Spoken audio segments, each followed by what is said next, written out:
chassidut.org.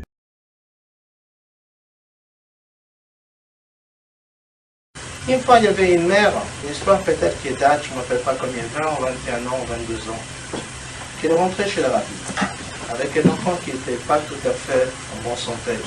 Et le rabbi, il a demandé plusieurs questions. Est-ce que cet enfant il mange kasher? Est-ce qu'il ne mange pas kasher?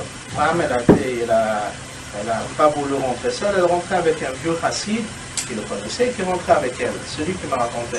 Et après, le rabbi, il a demandé la question, est-ce que l'enfant il porte des tzitzit? Pour elle, c'était un problème secondaire. Déjà, il y a un enfant qui est un peu malade, fatigué, tzitzit, pas tzitzit, c'est pas un grand. La personne, il m'a dit, de façon comment le rabbi, il a soupiré de tout son cœur, c'était impossible de voir. Le rabbi, il a lancé un œil de tout son cœur qu'il a tremblé. C'est ça qu'il croit qu'un enfant juif qui était un peu fatigué, il ne met pas de tzitzit. De cette histoire, il est que le rabbi, il veut nous faire comprendre la valeur de Chinour. La valeur de Chinour, comme c'est marqué dans le texte, dans le verset, d'abord on commence par le verset, après on a la Mishnah, après on a la Gemara. Quand on est en train de nous parler de Chinour, des fois on pense que le Chinour, c'est quelque chose que l'enfant il va rattraper. Beaucoup de fois, je sais qu'on parle avec les parents ils disent, il y a un mot qu'on disait dans le temps yiddish, il sera un rabbin un jour plus tard. C'est pas grave, un jour d'études, qu'est-ce que c'est vraiment la gravité? Il prendra son diplôme rabbinique un jour plus tard. Mais c'est pas ça. La Torah, chaque jour, chaque trait qu'on va faire sur un jeune arbre, quand l'arbre il va grandir, on aura les traits. Il comprend la chose quand il est entier.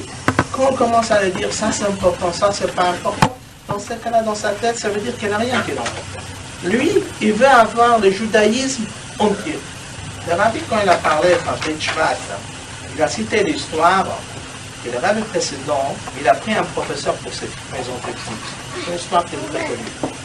D'abord, j'ai entendu dire dans le temps qu'il a pris un professeur, que le professeur, il était, au fond de lui, il n'était pas tellement comme le rabbi l'a voulu. Et le rabbi, il a dit, tu peux partir. L'autre est venu chez le rabbi précédent, il a dit, mais même si moi je ne suis pas tellement bien, je renseignerai les enfants qu'eux ils doivent être bien. Le rabbi il a répondu, mais dans ces cas-là, les enfants aussi ils vont faire pareil. Et aussi ils vont enseigner aux autres qui vont être bien, et eux-mêmes ils ne vont pas être bien. Et après il a pris un deuxième professeur, et que le deuxième professeur il a pensé qu'il parlait avec des enfants, des sujets de Messirut Nefesh. De se donner au judaïsme, ça c'est quelque chose qui peut troubler un enfant. Et surtout, quand on est en train d'apprendre Rashi, des fois on est en train de dire à des enfants des choses qu'on pense, l'enfant, il ne comprenne pas ça. Par exemple, quand on est en train d'apprendre dans la Torah, que quand Yitzhak il a voulu bénir ses enfants, et quand Esav il est rentré, il y avait l'enfer qui est rentré avec lui. Et quand Yaakov il est rentré, il y avait le Gan Eden qui est rentré avec lui. Il y en a des fois des professeurs qui pensent comment on peut parler avec des enfants de choses pareilles. Qu'est-ce que ça veut dire le Gan Eden? Qu'est-ce que ça veut dire le Gianim? Et les enfants, est-ce qu'ils sont vraiment capables de comprendre des choses surnaturelles? Et le rabbi, il a raconté l'histoire. Il a dit que le rabbi précédent, il a mis encore une fois ce professeur dehors. Il a dit de partir parce qu'il a expliqué qu'est-ce que c'est un enfant? C'est Monsieur Nefesh. Un enfant, c'est pur, il a son âme. Et lui, qu'est-ce que c'est un enfant lui-même? On n'a pas besoin de lui demander de faire Messirut Nefesh. Il est Messirut Nefesh. Il est prêt pour se donner pour Dieu entièrement. Sans qu'on a besoin, comme un adulte, qu'on a besoin de lui faire tout un cours et toute une explication, ça ce n'est pas un enfant. Un enfant en lui-même, il est prêt d'être le niveau le plus haut. Et c'est ça qu'il faut savoir. Il faut savoir que quand on a le mérite d'avoir des enfants juifs dans nos mains, il ne faut pas seulement regarder l'enfant, il faut savoir qu'est-ce que cet enfant-là est présent dans lui. C'est un enfant qui est pur, c'est un enfant qui est prêt pour Dieu au plus haut niveau.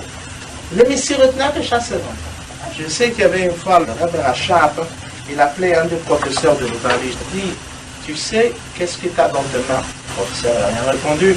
Et le Rabbi Rachab, il a dit, tu as des nishamot juifs, des ner Hashem nishmet adam, tu as des bougies de Dieu dans tes mains. Tu n'as pas dans tes mains des enfants ou des jeunes, tu as des nishamot. Tu as Ner Hashem, Nishmet Adam. Tu as ces enfants qui, ça c'est des âmes qui sont des âmes pures, ça c'est ta dans tes mains. Dans ce cas-là, tu dois savoir la responsabilité que tu as. Et en même temps, le grand mérite qu'on a. Ce n'est pas une question de responsabilité que quelqu'un va dire, c'est trop de responsabilité, je ne veux pas m'engager.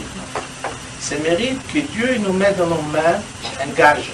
Il nous met quelque chose, un picadon, il nous met quelque chose de très important, des petites flammes de Neshamot, des bougies, Ner Hashem, des bougies de Dieu, et Dieu nous remet ça dans nos mains. Le Rabbi nous apprend au sujet de mitzvah, et surtout quand il s'agit d'éducation des enfants. Le Rabbi dit que dans un mitzvah, il y en a trois choses. Il y en a la mitzvah qu'il faut faire. Par exemple, faire un mitzvah, tout le monde est sans pareil. Il y en a la kavanat ha-mitzvah, l'attention qu'on a quand on fait la mitzvah. Ça, il y en a différents niveaux. Chacun, il a plus de sentiments, moins de sentiments. Et il y en a les hidour, l'embellissement de la mitzvah. Dans ces cas-là, que Dieu préserve, on peut penser, l'essentiel, c'est la mitzvah. Hidour, c'est pas, on sait très bien, le mot c'est hidour, c'est faire embellir un mitzvah. Est-ce que c'est vraiment quelque chose de très très important? On peut peut-être négliger dans ça. Et le Rabbi dit que dans le judaïsme, on doit savoir que tout il est très important. Le hidour, il est assez important comme le dîner. Et là, le Rabbi dit, la phrase est là-bas comme ça. Il y a certains gens qui vont dire, encore un mitzvah ou un hidour, c'est important pour les adultes. Mais quand il s'agit des enfants juifs, qui ni ils comprennent, et ni ils savent la valeur de la mitzvah ou ils savent la valeur des hidour, c'est pas tellement important. Est-ce qu'un enfant juif, il doit connaître tous les hidourim pour le savoir? S'il aurait compris, encore d'accord, mais comme il ne comprend pas, c'est un petit enfant, il ne sait pas exactement, et dans ce cas-là, ce serait très bien qu'on va le faire seulement la mitzvah. Qu'est-ce qu'on a besoin encore de le faire les hidour? Et là, le Rabbi dit, non, qu'un enfant juif, il faut faire la mitzvah avec les hidour. Et qu'il apporte que les hidour, ça brise la loi, et les hidour, c'est encore plus important que la loi. Qu'est-ce que le Rabbi veut dire par ça? Il veut nous dire qu'il ne faut pas penser qu'un enfant, c'est un enfant. Ces mots-là, qu'on pense, qu'on parle dans la rue, on dit un enfant, c'est un enfant, pas dans le côté qualité, on dit un enfant, c'est pas important, c'est un enfant. Ces mots-là, ils n'existent pas dans le judaïsme. Au contraire, parce que c'est un enfant, on doit faire attention beaucoup plus que ça aurait été un adulte. Cette notion, je ne sais pas d'où ça vient, c'est d'avenir certainement des idées qui règnent dans la rue, qu'on pense qu'un enfant, on peut laisser faire ça qu'il veut, il va grandir, il va comprendre, et même l'importance des chinours qu'il faut donner à un enfant, on pense des fois, on peut s'en passer, c'est pas quelque chose de tellement important. Un enfant, c'est un enfant, est-ce qu'il comprend très bien qu'est-ce que ça va être la mitzvah avec les hidour ou sans hidour? On va déjà le maximum, on va le faire la mitzvah, et c'est tout. Et ça, c'est une chose qu'on est en train de faire une trait dans l'arbre, et cette trait-là, il peut sortir même quand ça sera grand. Pourquoi? Parce que c'est quelque chose qu'il faut. Un enfant, il doit avoir un judaïsme entier, sans aucun arrangement, et sans moyen, même qu'on est en train d'expliquer à un adulte. Mais sur le nefesh, qu'on explique à un adulte, on ne l'oblige pas, mais sur le nefesh. Parce qu'il n'est pas prêt. Pas tout le monde est prêt pour Messieurs Nefesh. Il faut faire comprendre, il faut étudier. On peut faire comprendre la valeur de Messieurs Nefesh. Mais quand il s'agit d'un enfant, on ne peut pas dire qu'il n'est pas prêt. Il est Messieurs Nefesh. Ça, c'est un enfant. Un enfant, il est prêt de se donner pour lui.